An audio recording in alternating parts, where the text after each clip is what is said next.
Voy a invitarle a que abra su Biblia nuevamente en el libro de Josué.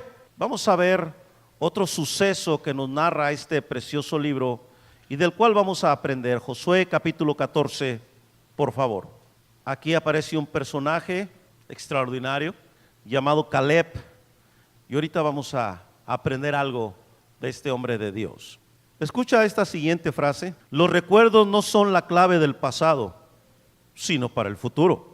Son palabras de Corrie ten Boom, quien fue una escritora y activista holandesa cristiana, célebre por brindar refugio a los perseguidos por el régimen nazi durante el Holocausto, y que de hecho en su momento ella también fue puesta en un campo de concentración, donde Dios milagrosamente la liberó. Y si no has leído su historia, vale la pena leer la historia de esta mujer. ¿De qué te quiero hablar hoy? De que no olvides lo que Dios te ha prometido. Se oye sencillo, pero déjame preguntarte esto: ¿has olvidado algo importante cuando menos deberías olvidarlo? ¿A alguien le ha sucedido? ¿Has olvidado algo importante que realmente no deberías de haber olvidado? Yo creo que a la mayoría debe habernos pasado en algún momento. Y sucede, según estuve leyendo, porque tenemos interferencias en nuestra mente. Y podemos hablar de distracciones. Podemos ser distraídos. Alguien pudiera afirmar categóricamente que tiene cerebro de teflón. Sí entiende la expresión, ¿verdad? Hay gente que dice eso. Y puede haber algunas otras razones. Pero la verdad, hermanos, es que mientras algo no se consolide en mi mente, será más vulnerable de que caiga en el olvido. Voy a repetir esa parte. Mientras algo no se consolide en mi mente, será más vulnerable de que caiga en el olvido.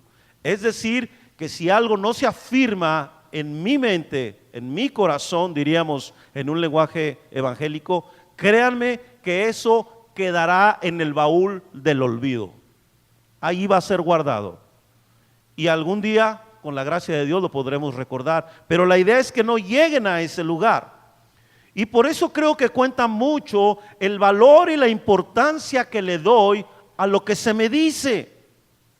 Sí, si lo que tú estás escuchando, tú le das valor, tú le das importancia, eso va a ayudar en el proceso de consolidación en tu mente para que se vuelva algo presente, algo constante en tu corazón y no algo que en algún momento vas a olvidar.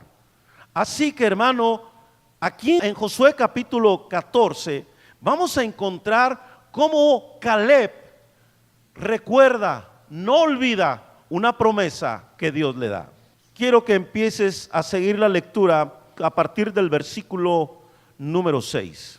Y los hijos de Judá vinieron a Josué en Gilgal, y Caleb, hijo de Jefone ceneseo, le dijo: tú sabes lo que Jehová dijo a Moisés, varón de Dios, en Cades Barnea, tocante a mí y a ti.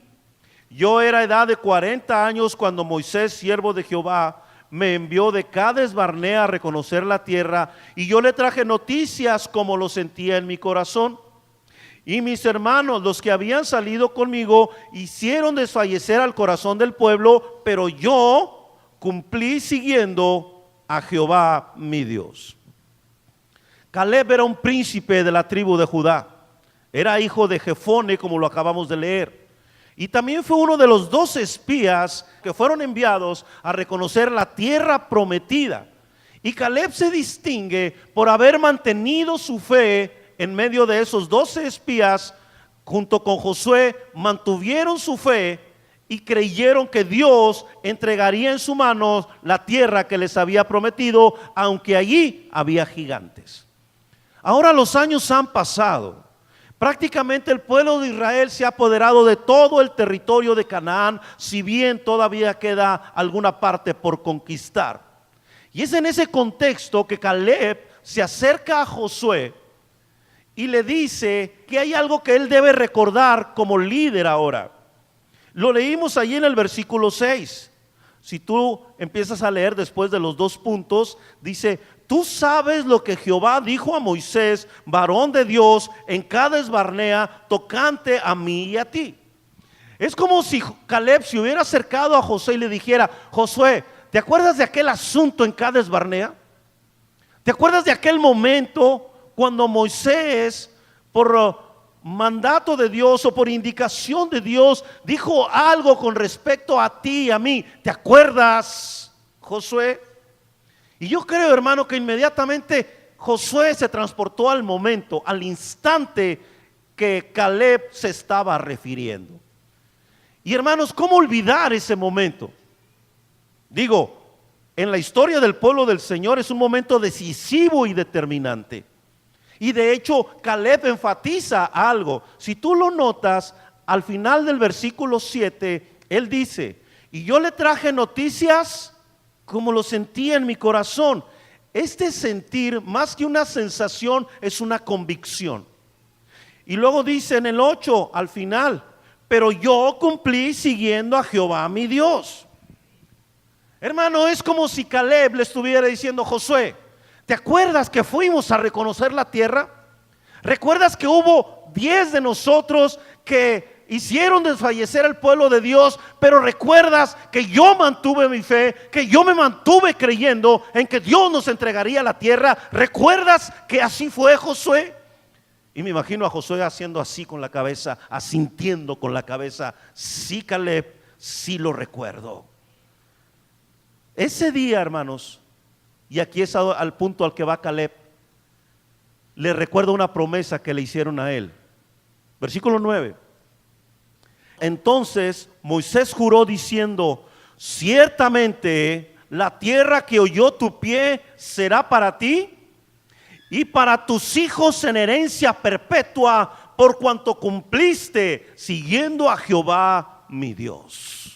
Todo lo que él está diciendo desde el versículo 7, traje noticias como yo estaba convencido en mi corazón. Y en el versículo 8, pero yo cumplí siguiendo a Jehová mi Dios. Y en el versículo 9, por cuanto cumpliste siguiendo a Jehová tu Dios. Hermano, la obediencia trae como resultado, además de bendiciones, obviamente, así está establecido en su palabra, pero la obediencia a Dios también trae promesas maravillosas para nosotros. Y lo podemos ver aquí en la vida de Caleb. Una promesa que no solo lo alcanzaría a él, sino que también alcanzaría a sus hijos. ¿No te gustaría una promesa así? No solo te va a bendecir a ti, va a bendecir a tus hijos. Es impresionante. Qué promesa tan hermosa para él y para sus hijos. Una promesa de bendecir a la siguiente generación, porque te mantuviste fiel, porque te mantuviste creyendo, porque te mantuviste, hermano, con la fe puesta en aquel que todo lo puede, en aquel que tiene el control de todas las cosas. Al final del versículo número 10, Caleb dice que él tiene ahora 85 años. Han pasado 45 años, ¿sí? En el versículo 7 dijo: yo era de edad de 40 años, ahora tengo 85. Han pasado 45 años, hermano, y Caleb nunca olvidó la promesa. Yo creo que su pelo estaba prácticamente blanco, o ese tono grisáceo maravilloso que se les hace a algunos de los que han entrado en años y que se gozan de sus canas. Ese tono plateado que hace que el hombre se vea interesante y que la mujer se vea realmente hermosa. No tengo nada en contra de las que se pintan el pelo, pueden seguirlo haciendo. Pero sabes, me lo imagino así, con una barba larga, pero me lo imagino erguido, no encorvado.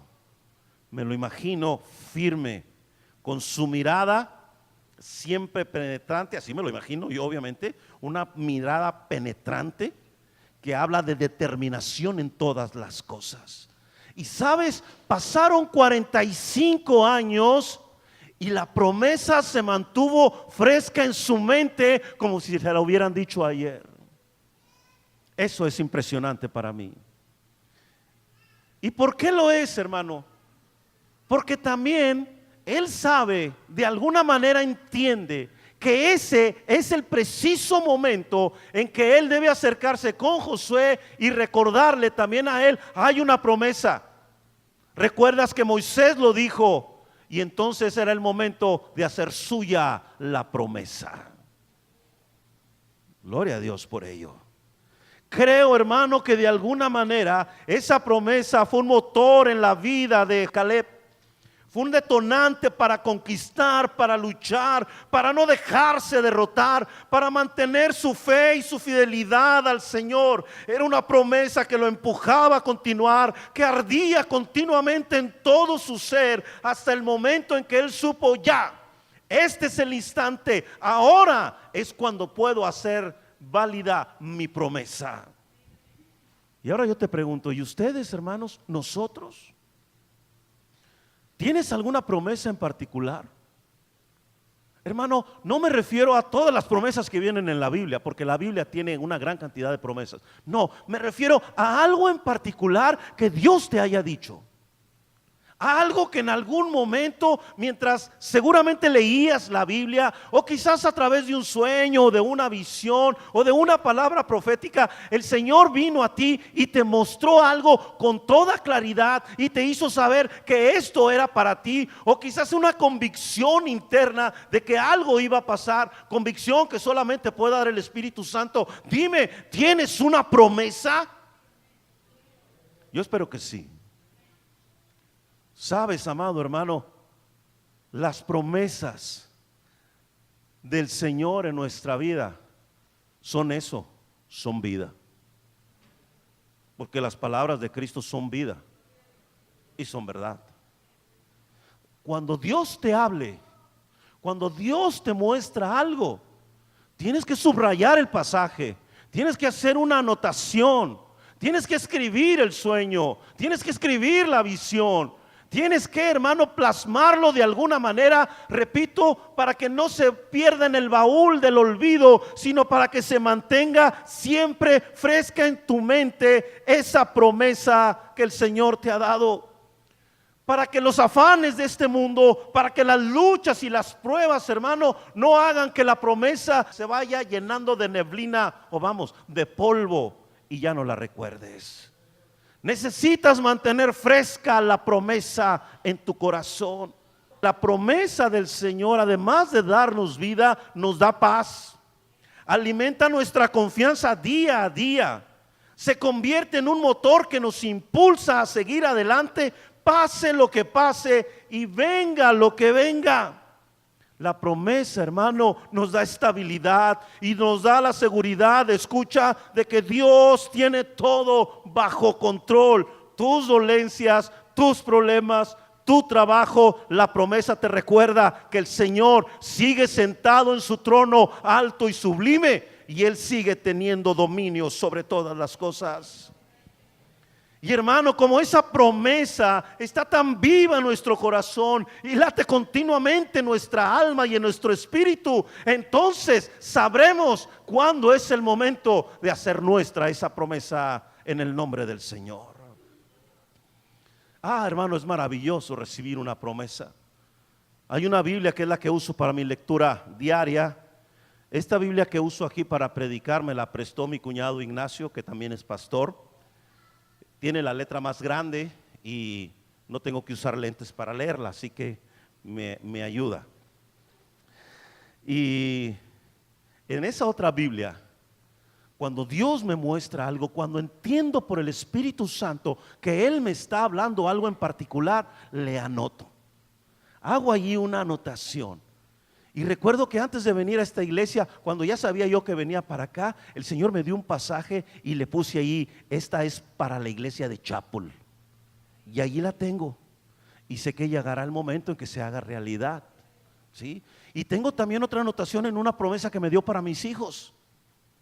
Y la tengo allí marcada, esto es para mis hijos, y le pongo la fecha. Hermano, ¿por qué? Porque yo sé dónde buscar, sé dónde está y puedo abrirla y puedo alimentarme de esa promesa y puedo decirle, Señor, tú me lo dijiste, tú me lo prometiste, Señor, es tu palabra, no es la mía, no es mi imaginación, Señor. Si tú me lo dijiste, yo lo creo, y llegará el momento en que esa promesa se haga realidad en mi vida para gloria de su nombre. Así viene una promesa en tu lectura continua de la palabra de Dios, en tu oración permanente que haces ante su presencia. En algún momento invariablemente Dios te va a hablar. No conozco a alguien que ore y que lea la Biblia diariamente que no pueda decir: a mí Dios no me dice nada. Claro que habla. Estás en su presencia, estás a sus pies, puedes escucharlo.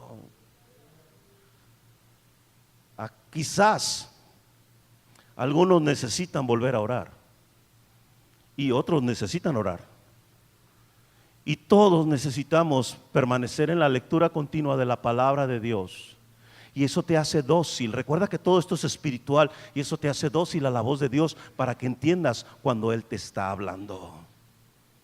Sí, cuando Él te habla. ¿Cuál es el llamado en este primer punto que he querido compartirte? Hermano, nunca olvides lo que Dios te ha prometido. Nunca lo olvides. Caleb no lo olvidó. Así que, muchachos, chicas, hermanos, necesitamos estar en su palabra, y cuando Él te dé algo, no lo olvides. Manténlo en tu corazón y que arda continuamente, para que sepas el momento en que te será entregado, o el momento de decirle: Señor, estoy listo, la promesa es mía, tú lo dijiste. Hay una segunda cosa que quiero enseñarte, y que se desprende también de esta misma narración. Esto es impresionante. Números 14:24. Quiero que abras allí tu Biblia y que lo leas conmigo, es decir, que sigas allí la lectura, porque aquí se dice algo muy interesante sobre Caleb. Lo leo y dice de la siguiente manera: pero a mi siervo Caleb, está hablando el Señor, pero a mi siervo Caleb, por cuanto hubo en él otro espíritu, y mira, y decidió ir en pos de mí, yo lo meteré en la tierra donde entró, y su descendencia la tendrá en posesión. Qué interesante cómo Dios siempre piensa en la generación siguiente. Dios siempre piensa en la siguiente generación. Ahora, lo que dice aquí es: porque en él hubo otro espíritu, que también pudiera ser traducido: hubo un espíritu diferente en él. Y cuando habla de espíritu, habla de una actitud interna, habla de una convicción interna acerca de las cosas. Él no vio las cosas como todos las veían. Él vio también a los gigantes en aquella tierra que iban a conquistar, pero él vio otra cosa. Él estaba acostumbrado a ver lo eterno, o él estaba acostumbrado a ver lo espiritual, él estaba acostumbrado a ver a Dios por sobre todas las cosas. Y eso es glorioso, créeme. Por eso, si vuelves al pasaje de Josué en el capítulo 14, versículos 11 y 12, mira lo que dicen: todavía estoy tan fuerte como el día que Moisés me envió. ¿Cuál era mi fuerza entonces? Tal es ahora mi fuerza para la guerra y para salir y para entrar. Dame pues ahora este monte del cual habló Jehová aquel día, porque tú oíste en aquel día que los anaseos están allí y que hay ciudades grandes y fortificadas. Quizás Jehová esté conmigo y los echaré como Jehová ha dicho. Déjame decirte que es lo impresionante. Todavía estoy tan fuerte, 85 años. Nosotros con menos nos cansamos, nos duelen los pies, los dolores de espalda, ya no aguanto, no dormí bien, pásame el ibuprofeno, no, o sea, ponme pomada de peyote, con no sé qué cosa traen ahora, ¿verdad? Y hay una que se llama ahora marihuanol, no sé si la ha visto también. Ya estamos embarrándonos de todo porque no nos sentimos bien. ¿Cuál era mi fuerza entonces? ¿Sabes cómo debemos entender eso? Efectivamente todavía seguía siendo un hombre fuerte. Pero más allá de eso, hermano, creo que Caleb está hablando la determinación que tuve entonces, la fuerza que me empujó, la intensidad con la que yo peleaba, mi confianza en Dios, mi fidelidad, mi fe sigue vigente, no ha variado, sigue tan fuerte como en ese día. Por tanto, ¿sabes qué, Josué? Yo voy a ir a ese monte y lo voy a conquistar para el Señor. Sí, hermano. Este es el corazón de un hombre diferente. No es aquel que continuamente está diciendo: no, pues es que ya estoy viejo. No, yo creo que ya es tiempo de yo ya no hacer nada y que mejor lo haga otro. Yo ya serví mucho aquí, ya mejor que sirva a otro. Bueno, si Dios te está moviendo a otro ministerio, sí, adelante. Pero si es para quedarte quieta, si es para quedarte quieto, por favor, no. Claro, llega un momento en que uno va a tener que detenerse literalmente de todo. Pero hermano, a lo mejor nos hace falta esto. ¿Sabes? Caleb va a luchar una última batalla. Ahorita te voy a hablar de ella. Pero quisiera que tuviéramos ese corazón para decir: todavía tengo la fuerza, la intensidad, sea aquí, sea allá, donde Dios me ponga, donde Dios me lleve, tengo todavía la misma intensidad y la misma convicción que cuando le conocí. Que sea ahora que sirvas en un ministerio, luego servirás en otro ministerio y luego Dios no sé a dónde te llevará, pero que tengas lo mismo, aquello. Y claro, con los años se perfecciona y el Señor obra y el Espíritu Santo es más claro a través de tu vida. Pero eso, hermanos, son años. Pero mantén tu mirada en lo que Dios dijo que era tuyo. No olvides la promesa y ten la determinación para ir por ella. Dice en el versículo 12 Caleb: dame ahora este monte. ¿A qué monte se refiere? Versículo 13. Josué entonces le bendijo y dio a Caleb, hijo de Jefone, a Hebrón por heredad. ¿Por qué quiere Hebrón? ¿Sí leíste? En el versículo número 12, mira lo que dice ahí: porque tú oíste en aquel día que los anaseos están ahí y que hay ciudades grandes y fortificadas. Quizás Jehová esté conmigo y los echaré como Jehová ha dicho. Primero explico esa última parte. Cuando dice quizás Jehová esté conmigo, no es de duda. Esto debemos entenderlo como cuando tú y yo decimos: y si es la voluntad de Dios. Así se debe entender. Y si es la voluntad de Dios, venceremos. Siempre sujetos a lo que Dios puede y realmente puede hacer. Pero ¿sabes quiénes eran los anaseos? Los anaseos eran los hijos de Anac. ¿Y quiénes eran los hijos de Anac? Gigantes. Sí, tú lo puedes leer esto en Números 13:33. En el reporte de los 10 espías ellos dicen: y vimos ahí a los hijos de Anac, y delante de ellos éramos como langostas. Bueno, por otra información que la Escritura nos da, déjame decirte que Hebrón estaba habitada por gigantes aproximadamente que medían entre 3 y 4 metros. Un detalle interesante es lo que aparece en Deuteronomio capítulo 3, versículo 11. Pero más o menos de 3 a 4 metros medían estos cuates. Si no tienes una relación de cuántos son 3 metros, se supone que los marcos de la puerta la mayoría miden 2 metros. Y entonces, o sea, estaban grandotes los tipos. Ahora, lo que yo pienso es: ¿que no había otra tierra? O sea, ¿por qué Hebrón? Allá hay gigantes. ¿No habría sido mejor que batallara menos? Ya tiene 85 años. Entonces ya vimos que no es así. Es decir, que eso no era un impedimento para él. ¿Qué había en Hebrón que llamaba la atención de Caleb? ¿Por qué escoge esa tierra? Pudo haber pedido Jerusalén, pudo haber pedido el valle de Escol, donde se dice que había uvas de gran tamaño, y tampoco pensó en Jericó, en algún otro lugar. Él quería precisamente Hebrón. Y la razón es esta, hermanos. Hebrón fue la única porción de tierra que perteneció a Abraham. Allí él enterró a Sara, su esposa. A él lo enterraron allí. Y también a Isaac, a Rebeca y a Jacob. Entonces bien podemos decir, hermano, que porque para Caleb, Hebrón representaba algo como un lugar santo, pues allí estaba aquel hombre de Dios que había recibido las promesas y la había creído, un hombre de fe que fue también llamado amigo de Dios.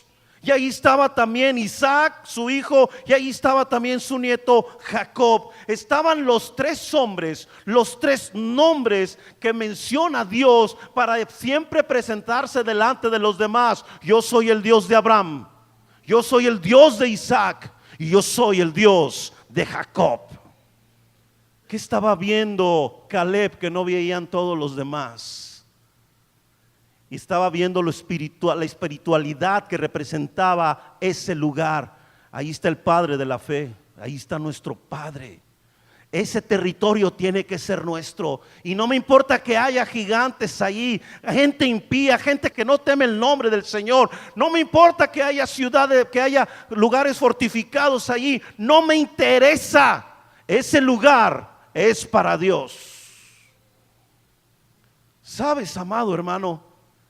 Creo que Caleb, más que ver el valor de la tierra en sí, vio lo que significaba y lo que implicaba espiritual e históricamente para ellos como pueblo.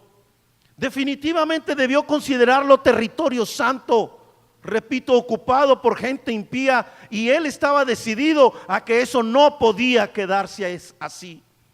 Él vio más allá de la tierra, vio a Dios en esa tierra. Diríamos en este tiempo algo como esto: él vio lo eterno, él vio lo espiritual que representaba esa tierra.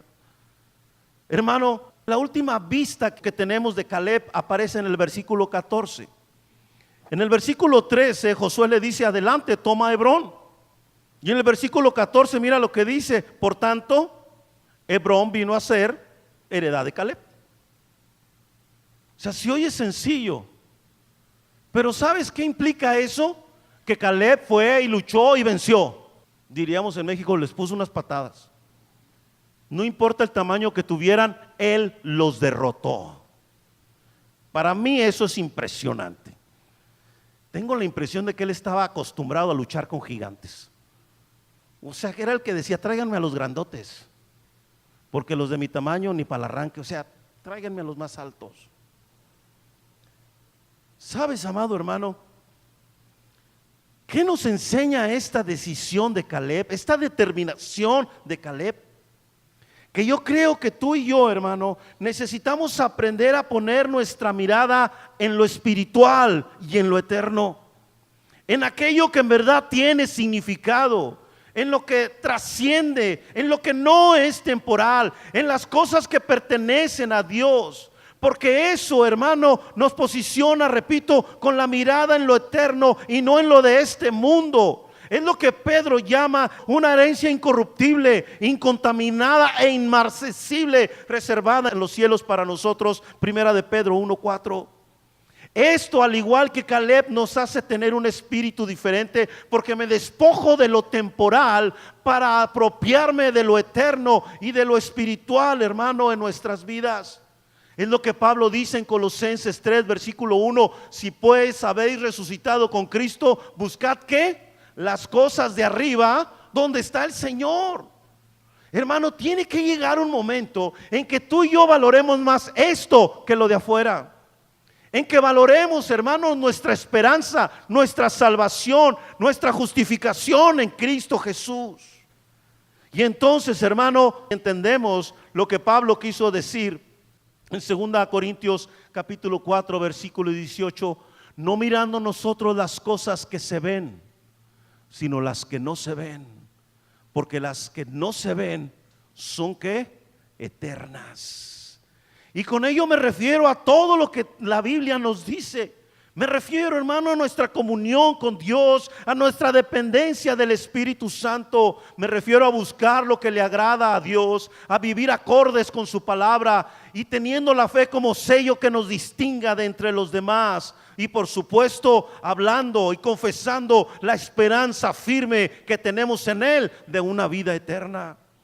Me refiero a una vida que ya no es gobernada por la carne ni por los placeres de este mundo, sino por el Espíritu Santo. Una vida que le da más valor a lo que tiene en Dios que a lo que tiene en este mundo. Una vida interesada y determinada en honrar y proclamar a Dios. Aprende a ver así. Despójate ya de estas cosas. Recuerda que somos extranjeros y peregrinos, y que yo no puedo estar con mi corazón y mi mirada aquí, sino tengo que mirar al Señor, al lugar al que un día iré y estaré para siempre con el Señor, a quien miraré cara a cara, y no a otro, sino a Él, al que me salvó, al que me amó y se entregó por mí en la cruz. Hermano, este tipo de cosas impactan a la siguiente generación. Se convierten en una bendición que alcanza a los que vengan después de ti. Mira, hermano, llegan momentos en que todos batallamos con los hijos, pero cuando tienes una promesa de Dios y cuando tu mirada está puesta en las cosas de Dios, tus hijos serán bendecidos por eso. Y no solo ellos, los hijos de tus hijos. Y eso, hermano, va a hacer que tú vivas tranquila, hermana, vivas tranquila, hermano, vivamos tranquilos. Y eso, muchachos, deben de valorarlo. Y también, muchachos, muchachas, ustedes deben pensarlo. Se van a casar y van a tener hijos. Y esos hijos, si tú ya tienes una promesa, van a ser herederos también de esa promesa. Para ellos también. Y entonces, hermano, el clamor por los hijos será diferente. El clamor por ellos será de bendición. Hermano, necesitamos hacer cosas que trasciendan, como la que hizo Caleb, porque él veía, repito, lo espiritual y lo eterno. Ahora, ¿y por qué te digo que esto es un legado para la siguiente generación? Hebrón, con los años, con el tiempo, en la época de la Biblia, llegó a ser una ciudad cedida a los sacerdotes del Señor, y fue también una ciudad de refugio para el pueblo de Israel. Y si no lo sabes, actualmente Hebrón es la segunda ciudad más sagrada del judaísmo, solo después de Jerusalén, mientras que el Islam la considera una de las 4 ciudades sagradas, junto con Jerusalén, la Meca y Medina. Mirar lo eterno, mirar lo espiritual y centrar allí nuestras vidas se convierte en un legado para otros, no solo para nuestros hijos, sino también para otros. Si Caleb nunca hubiera rescatado Hebrón, Hebrón nunca hubiera sido la ciudad de los sacerdotes, la ciudad de refugio y todo lo que representa hoy para el judaísmo, incluso para el Islam, y la gloria es para Dios. Pero todo por la decisión de un hombre, por la determinación de un hombre. Así que, hermano, ¿en dónde estás? ¿Cuál es tu promesa? ¿La tienes vigente? ¿Arde allí en el corazón? ¿Todavía late? ¿Todavía te despiertan en las noches y te hace orar delante de Dios? ¿Todavía la recuerdas? ¿La atesoras? ¿La tienes ahí claramente en tu ser interior? Dime, ¿estás mirando lo eterno o lo temporal? ¿Todavía tu mirada se pierde en las cosas del mundo o estás mirando al invisible? Fue lo que sostuvo a Moisés, ¿lo recuerdas? Él se sostuvo como viendo al invisible. Piénsalo, hermana, piénsalo, hermano. Pero son 2 cosas las que te he hablado esta tarde. Son 2 cosas las que te he hablado en este día. No olvides lo que te prometió Dios. Y número 2, mira lo eterno. Aprende a ver lo espiritual. Aprende a ver lo que en realidad tiene significado y lo que en realidad importa para Dios. Y eso marcará un legado para tus hijos y para los hijos de tus hijos y para una gran cantidad de gente, para gloria del nombre de Cristo. Es decisión tuya. Nadie lo puede decidir por ti. Es tu decisión. Aprovéchala. Y hermanos, si esto está claro en tu mente, si la promesa está ahí, este día puedes agradecer y decir: tengo la promesa, Señor. Todavía no se cumple, pero tengo la promesa y sigo creyendo en ti. Y Señor, mi mirada ya no está en este mundo, mi mirada está en ti. Mi mirada, Señor, está en quién eres tú y lo que eres poderoso para hacer. Quiere ponerse de pie, vamos a orar. Dios eterno, Dios majestuoso y poderoso, Dios que con el poder de su palabra creó todas las cosas, que con su palabra resucitó muertos y sanó enfermos. A ti sea la gloria y la honra en nuestra vida y en esta iglesia para siempre, Señor. No adoramos a ningún otro Dios sino a ti, Rey de Reyes, Señor de Señores, Jesucristo, Dios mismo, Espíritu Santo, Dios mismo. Señor, hemos oído tu palabra y hemos temido, es decir, te honramos, Señor. Sabemos que eres tú quien habla. Sabemos, Señor, que eres tú el que está haciendo el llamado. No olvides lo que te he prometido, no olvides lo que te dije. Manténlo fresco y ardiendo en tu corazón y en tu mente. Señor, también nos llamas a tener un espíritu diferente, a ver lo espiritual, a ver lo eterno por encima de lo temporal, Señor. A ya no conformarnos a las cosas de aquí, Señor, sino a mantener nuestra mirada en Jesucristo, autor y consumador de nuestra fe. Enséñanos, Dios, que todo esto es bendición para nuestros hijos que tenemos ahora y para quienes en un futuro tendrán hijos, Señor. Enséñanos que tú estás interesado en bendecir a la siguiente generación, Señor, y yo soy el inicio de eso como padre o como futuro padre, como futura mamá, Señor. Dios, gracias porque nos has dado promesas, que no las olvidemos. Y gracias, Señor, porque puedo caminar sobre el agua mirándote a ti y no mirando, Señor, la tormenta ni lo recio de los vientos ni las olas, Señor. Mi mirada está puesta en ti, Jesús, solo en ti y en las cosas que tienen que ver contigo. Eso, Señor, ruego, confío que se convierta en un legado para mis hijos y para los hijos de mis hijos. Y ruego que esto bendiga, Señor, a quienes me rodean y a quienes me conocen. Que esto traiga también bendición a tu pueblo aquí y en otros lugares, Señor. Así que, Padre, ¿qué más puedo pedir? ¿Qué más puedo decir, Señor? Atenderé al llamado. He escuchado tu voz y obedeceré, Señor. Dios, tu nombre sea exaltado en la vida de todos los que estamos aquí, Señor. Gracias, muchas gracias, Señor. Que tu paz, tu amor maravilloso, la gracia de Jesucristo y la comunión del Espíritu sean con cada uno de nosotros, hoy y siempre. Amén, Señor, y amén.